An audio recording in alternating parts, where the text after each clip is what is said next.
What's up everyone? Welcome back to the channel. Alright, so I've officially lost my mind. I decided I'm going to collect the entire North American Wii U library. Yep, every single game. Because why collect just some games when you can bankrupt yourself with all of them, right? But here's the thing, the Wii U may not have been Nintendo's biggest hit, but it's got some seriously underrated gems. Today, let's dive into my recent Wii U pickups, and then I want to showcase 4 games you should consider checking out. We've got blue hedgehogs driving boats, James Bond's midlife crisis, endless armies of samurai, and a half genie who dances to save the world. Let's dive in and look at everything that I picked up. Alright, so before we jump into that 4-game feature, I just want to highlight all of the games that I picked up. And I actually picked these games up from Retro Respawn again, because they had another huge sale where they were doing like 35 to 40% off all their Wii U games over the weekend. So I went ahead and grabbed these games while they were on sale to save a little bit of money. And so let's jump into that first game, and that first one is going to be Sonic Lost World. The next game I grabbed was Shovel Knight. After that, I picked up 007 Legends. Next, I grabbed Warriors Orochi 3 Hyper. After that, I grabbed Shantae Half Genie Hero. I then picked up a good classic fighter, and that's going to be Tekken Tag Tournament, the Wii U edition. The next game I picked up was Assassin's Creed 3. And of course, because I picked up Assassin's Creed 3, I needed to pick up Assassin's Creed 4 Black Flag. Next, I picked up a classic Sega game, and that's going to be Sonic and All-Stars Racing Transformed. After that, I picked up Transformers Prime. Of course, because I'm collecting the Wii U, I had to pick up the 2 Scribblenauts games, so I picked up Scribblenauts Unmasked, as well as Scribblenauts Unlimited. After that, I picked up Kung Fu Panda Shadow of Legendary Legends. I then wanted to add 3 of the LEGO games for my Wii U collection, and that first game is going to be LEGO Jurassic World. I then picked up the LEGO Movie video game. And after that, I grabbed LEGO Dimensions. And our last game for this week's Wii U pursuit is going to be Snoopy's Grand Adventure. Next, let's showcase those 4 games that we want to look a little bit deeper into this week. So the first game that I want to feature today is going to be Sonic and All-Stars Racing Transformed. This game is basically Sega's version of Mario Kart, but with boats, planes, and surprisingly deep roster of characters. Sonic Racing. The tracks actually change mid-race. One lap you're driving, the next you're boating, the next you're flying. It's chaotic in the best way. The roster is also wild.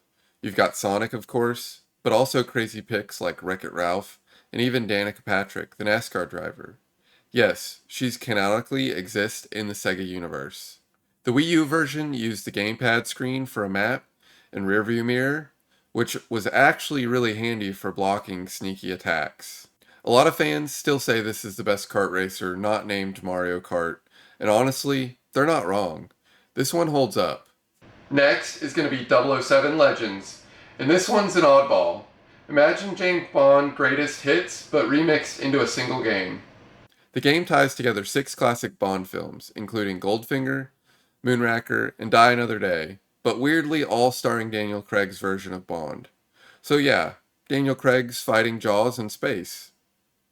The Wii U version came out a few months later than the other consoles, and by then, the servers for online play were already pretty empty.